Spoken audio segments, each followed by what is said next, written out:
Yeah, boy. Each year, thousands of young volunteers known as lone soldiers arrive in Israel by themselves to join the Israeli Defense Forces and do their part protecting Israel and the Jewish people. They are heroes on a unique mission.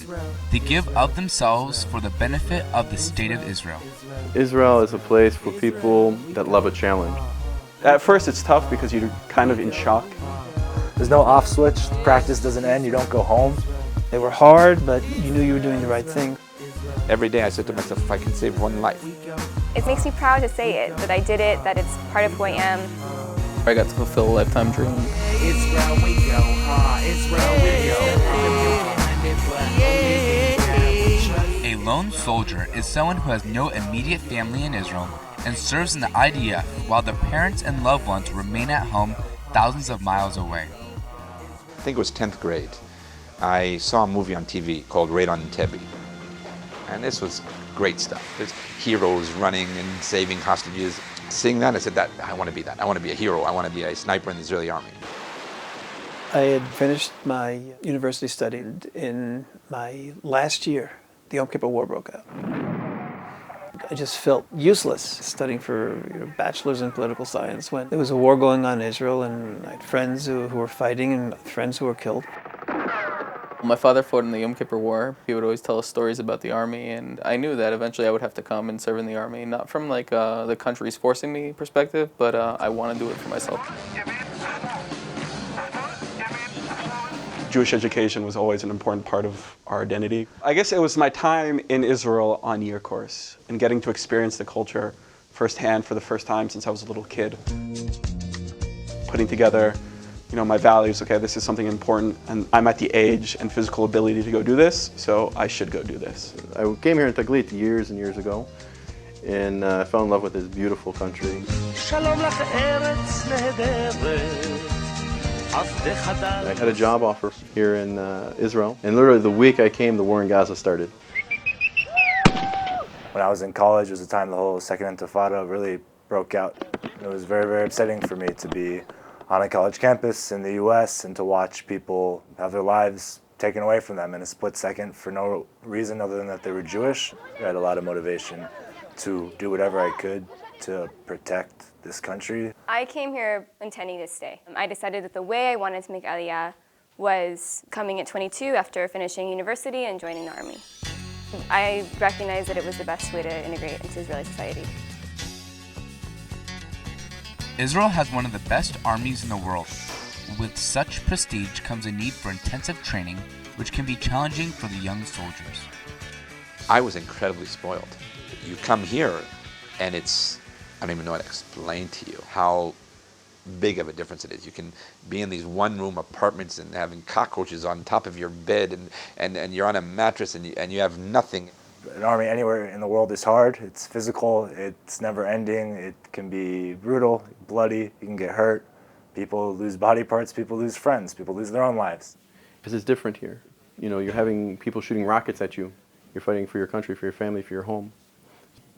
You're not fighting for some idea or some oil company. The mentality, you don't understand the Israeli people, and the Israeli people are not simple people. The please and the thank you are not there. They were not brought up in politeness because they may die tomorrow.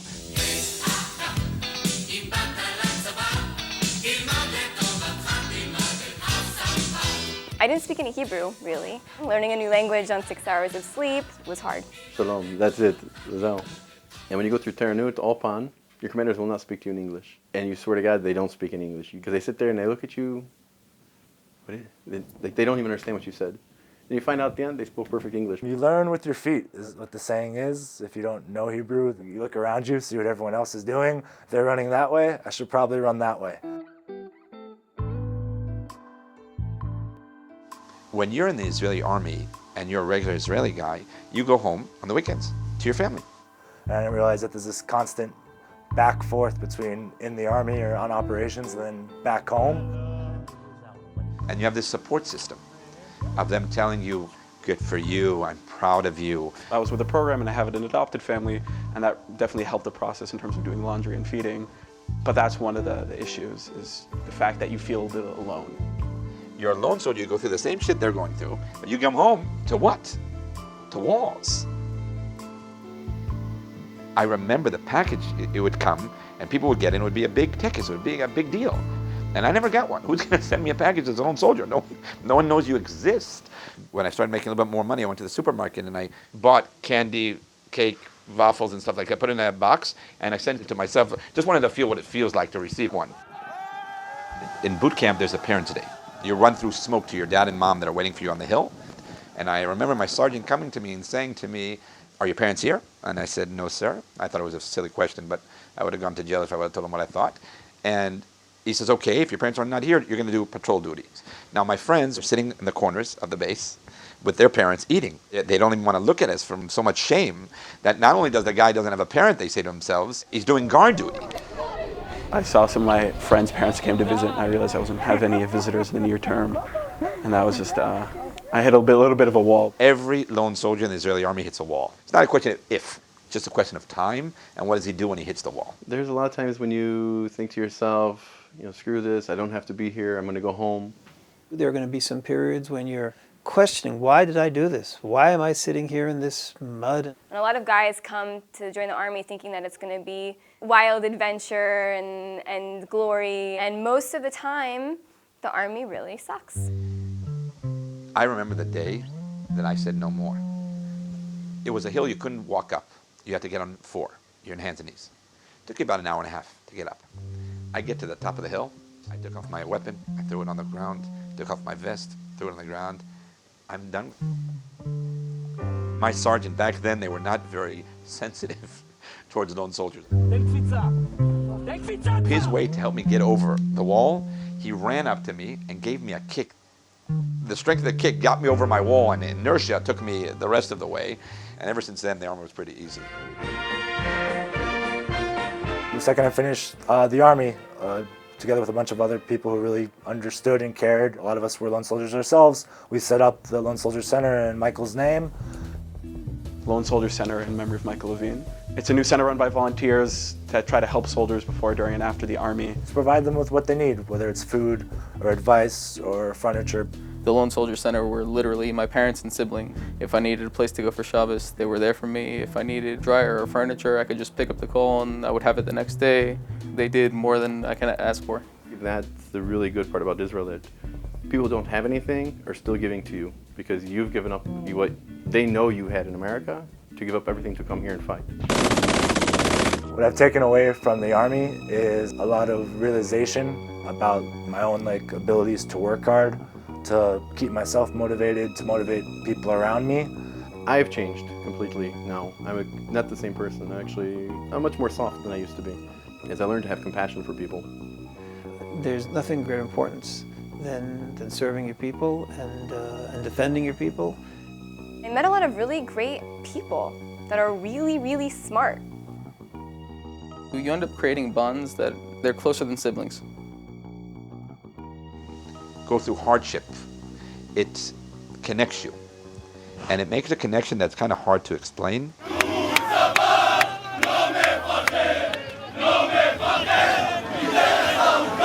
You're in ambush for 72 hours and it's a killer. You're not always thinking, I'm saving Israel now. You're a lot of the time thinking, I'm protecting the guy next to me, I'm protecting the guy on the other side.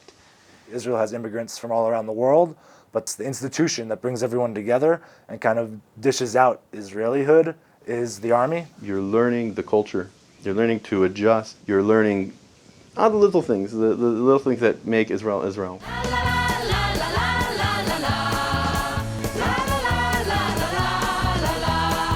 Some didn't really understand why a Yale graduate would join any military, because most people obviously want to continue their education or go make a lot of money. And I had a lot of pressure to go down a route like that, but I decided that the most important thing was this country. A nice Jewish boy who's supposed to go be a doctor or a lawyer. What are you doing? Throwing away your life. You're going to be so far behind, especially infantry. You could get hurt and then everything would be a waste. Life is a story. It's not about going in the pattern that everybody tells you to go in. It's about what kind of spices you can add to the story so you can look back and say, wow, I really love my life. Would I recommend it? 100% yes, but It's not as sexy as it looks on TV. So you really need to think, how passionate are you for Israel? Because if you're not really, really passionate inside and out, in Hebrew, mishugat davar, like crazy for the thing, then you shouldn't do it. To come and make your own story. That's the important thing. It's not going to be easy, but there are going to be so many times where you are going to be sure you did the right thing. And especially when you're finished and you look back, you're going to be very, very proud of yourself. For me, it was 100% worth it. I'm really glad I did it. It's like one of the best feelings in the world. I loved every second of the 22 years. I felt I really gave a lot of myself, and I really contributed in a lasting way to the state of Israel, to my unit, to everyone I interacted with when I was in the Army. It was the best experience of my life. I would literally jump back into the induction center and go back and do it right now again.